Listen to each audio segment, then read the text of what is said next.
Assalamualaikum warahmatullahi wabarakatuh. Kembali lagi di program Ngebakul Ngaji bareng Kiai dan Ulama. Bersama saya Widya Islamiati, selama beberapa menit ke depan, Ngebakul akan menemani Sobat Nyender dimanapun Anda berada untuk menantikan detik-detik berbuka puasa.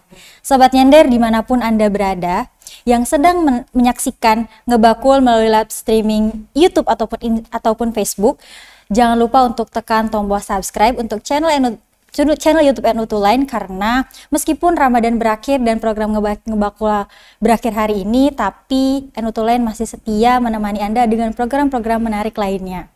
Nah Sobat Nyender, tanpa terasa kita sudah sampai di penghujung Ramadan. Meskipun Ramadan akan berlalu, tetapi kita tetap harus semangat dan semoga kita bisa bertemu dengan Ramadan selanjutnya. Sobat Nyender, tanpa terasa kita harus berpisah dengan Ramadan, dan sudah sejauh ini Ramadan menemani kita. Seharusnya kita mengevaluasi sampai mana, seberkualitas apa, sebanyak apa kita beribadah.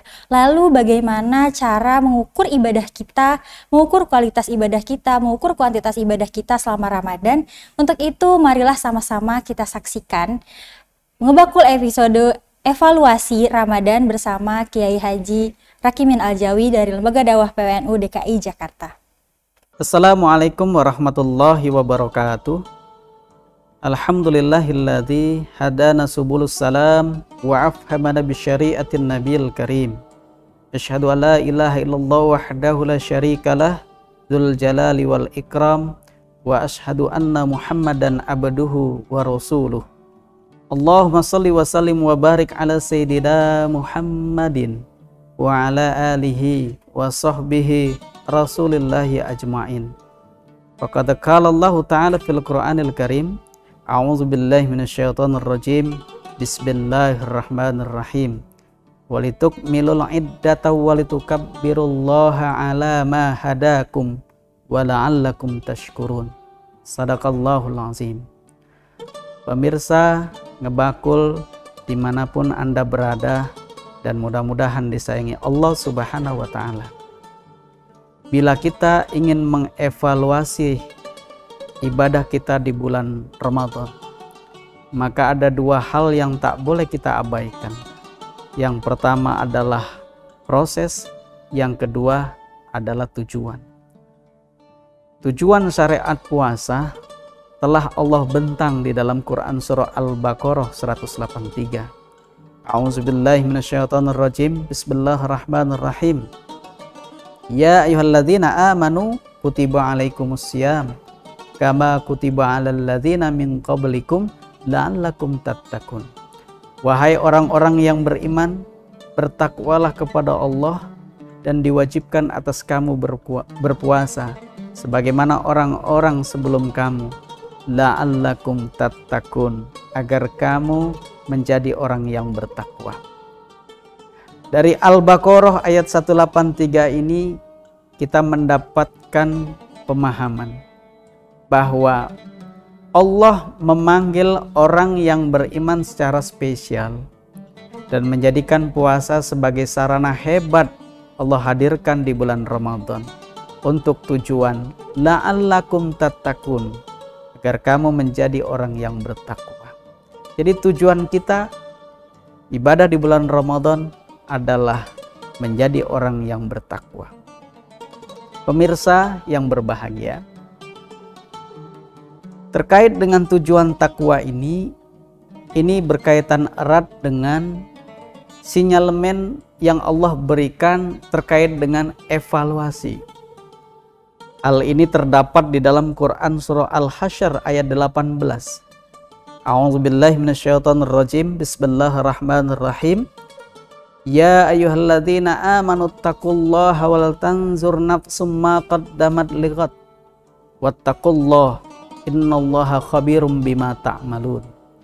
Wahai orang-orang yang beriman, bertakwalah kamu kepada Allah, dan setiap diri hendaknya telah mempersiapkan, telah mengevaluasi apa saja yang diamalkan, yang dilakukan untuk hari esok. Wattaqullah, Allah perteguh lagi dengan bertakwalah kepada Allah. sesungguhnya Allah mengetahui apa-apa yang kamu kerjakan.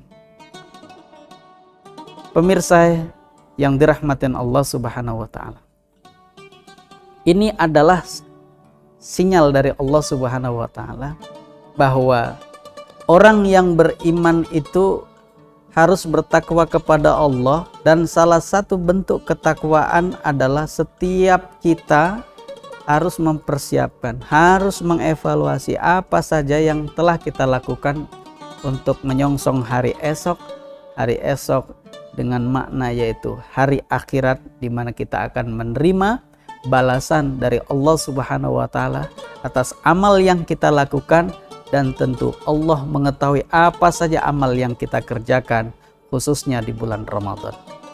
Bicara proses, banyak orang menyikapinya dengan berlainan.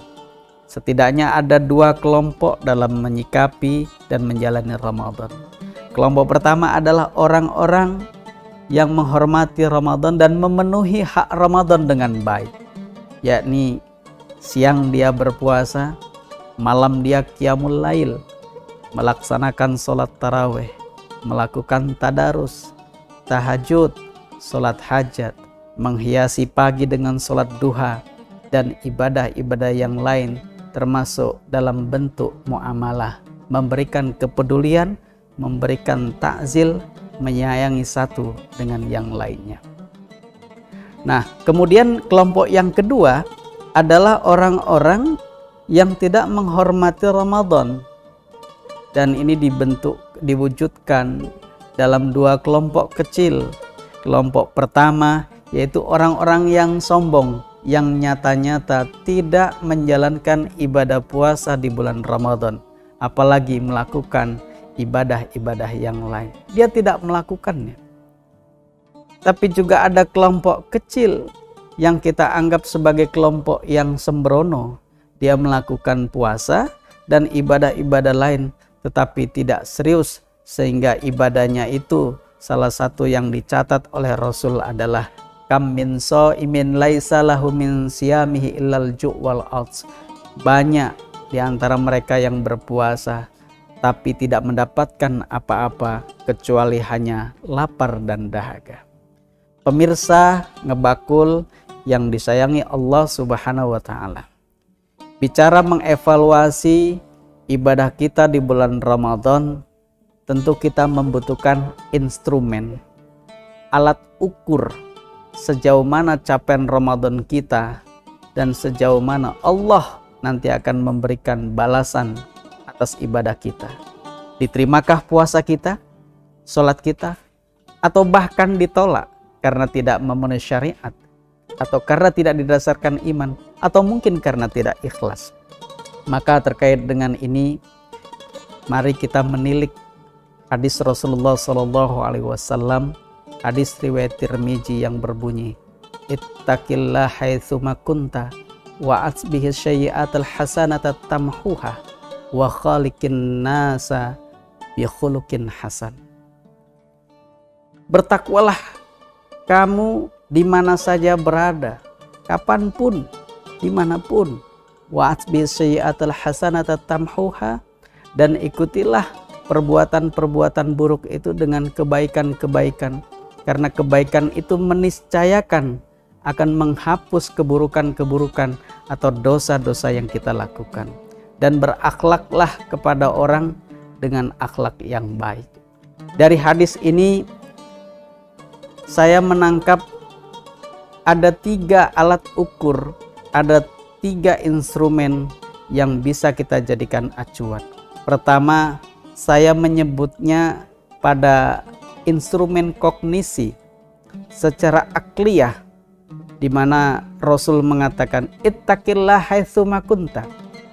Bertakwalah kamu di mana saja dan kapanpun. Artinya kita bertakwa itu tidak hanya bulan Ramadan saja,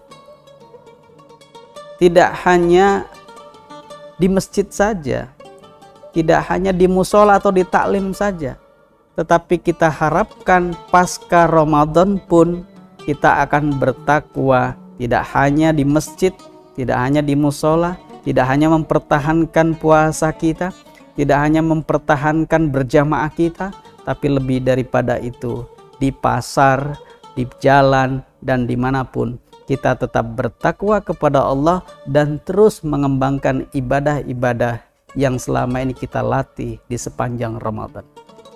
Lalu alat ukur yang kedua, saya menyebutnya dengan aspek fisikomotorik atau jismiyah, di mana ini dalam hadis Rasulullah menyebutnya dengan wa'atbihis syai'atul hasanata tamhuha, iringlah perbuatan buruk dengan kebaikan-kebaikan.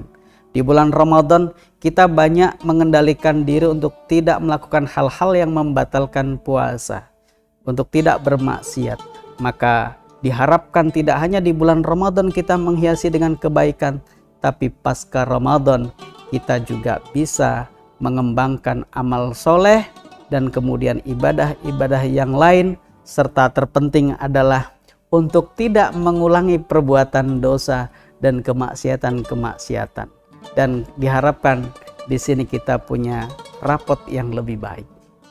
Jamaah dan pemirsa dimanapun Anda berada. Pada acuan yang ketiga, ini saya menyebutnya sebagai instrumen afeksi atau kolbiyah, di mana capaian Ramadan kita ini diukur dengan apa yang disebut oleh Rasul, wa khaliqin nasa bi khuluqin hasan, berakhlak kepada manusia dengan akhlak yang baik. Dan ini kita lakukan sepanjang Ramadan. Mendadak banyak orang-orang yang tiba-tiba peduli dengan memberikan takjil kepada orang yang dari mulai yang kita kenal sampai orang yang sama sekali kita tidak kenal. Dan kita diperkenalkan dengan banyak orang, dengan berjamaah, dan bahkan kegiatan-kegiatan bukber sepanjang Ramadan. Maka kita diasah kepekaan sosialnya, kita diasah kebersamaannya dengan sesama, dan akhlak itu tanpa terasa telah terbentuk dan teredukasi dengan baik. Maka keberhasilan kita di bulan Ramadan tentu diukur pada pasca Ramadan. Akhlak kita lebih mulia, kita bisa memberikan manfaat kepada orang lain, dan ciri orang yang akhlaknya mulia adalah ketika kita berbaur dengan orang lain, orang merasa nyaman dan mendapatkan manfaat. Tetapi ketika kita jauh dari orang lain, maka kita akan dicari, dan itulah hebatnya orang yang berakhlak mulia. Mudah-mudahan apa yang kita sampaikan pada pengajian penghujung Ramadan ini memberikan inspirasi dan memberikan ukuran kepada kita. Apakah capaian ibadah kita di bulan Ramadan ini diterima atau tidak oleh Allah Subhanahu wa Ta'ala, dan memberikan dampak yang positif, dapat balasan dari Allah atau tidak? Maka insya Allah ini bisa menjadi perbenaran ilmu kita semua. Dan terakhir adalah mudah-mudahan kita menjadi insan yang bertakwa, memiliki predikat mutakin sebagaimana tujuan kita semula, yaitu la'allakum tattaqun. Pemirsa Ngebakul dimanapun Anda berada, mari kita song-song buka puasa kita pada penghujung Ramadan ini dengan sama-sama berdoa. A'udzubillahi minasyaitonirrajim. Bismillahirrahmanirrahim. Allahumma lakasumtu wa bika amantu wa ala rizqika aftartu birahmatika ya arhamar rahimin. Selamat menikmati hidangan buka puasa di rumahnya masing-masing, dan mudah-mudahan ini bermanfaat. Wallahul muwafiq ila aqwamit thoriq. Wassalamualaikum warahmatullahi wabarakatuh. Kami segenap kru Ngebakul mengucapkan Selamat Hari Raya Idul Fitri. Minal aidin wal faizin. Mohon maaf lahir dan batin. Kita.